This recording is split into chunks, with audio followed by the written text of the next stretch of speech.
අම්මා අයි මං කිව්වේ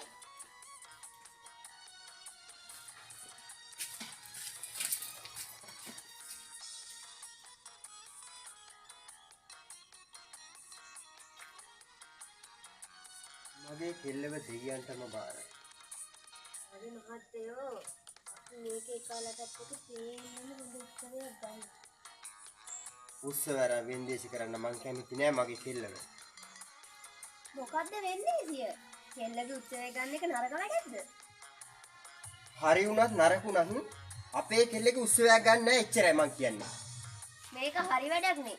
ඉතුරු ළමයිගේ උත්සව ගන්නා දැක්කම අපේ කෙල්ලට දුක හිතේ. කෙල්ලට දුකක් හිතේද නැද්ද මන් දන්නේ නෑ. ඒකට කෙල්ලට දුකක් දෙන්න මම කැමති නෑ.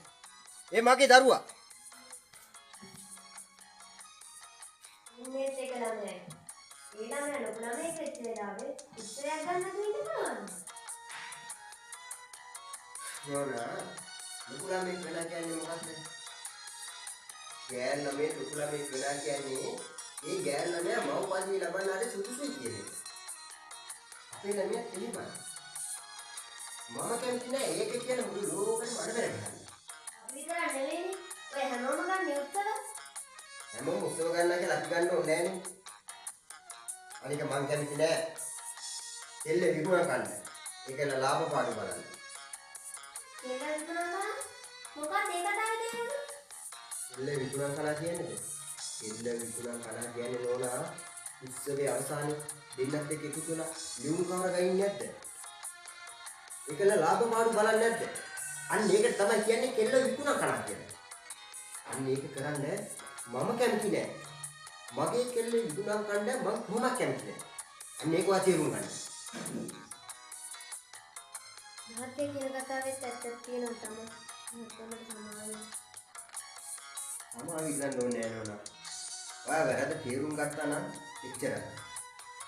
නෝනා මේ වැරද්ද තේරුම් ගත්තා වගේම ඉවරු ඉන්න හැම අම්මා කෙනෙක්ම තාත්තා කෙනෙක්ම ඒ දේ තේරුම් ගත්තා නම් හොඳයි කියලා තමයි මට හිතෙන්නේ. අපි මේ උත්සවයේ නොගෙන ඉන්නවා.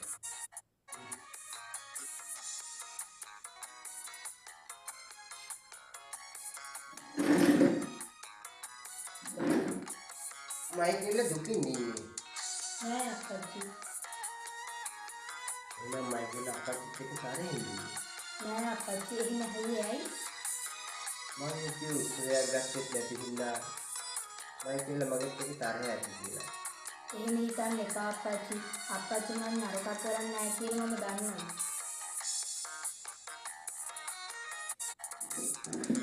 දාර්ශනික ලෝකෙම දිනපම් මගේ මට ඒ ඇති.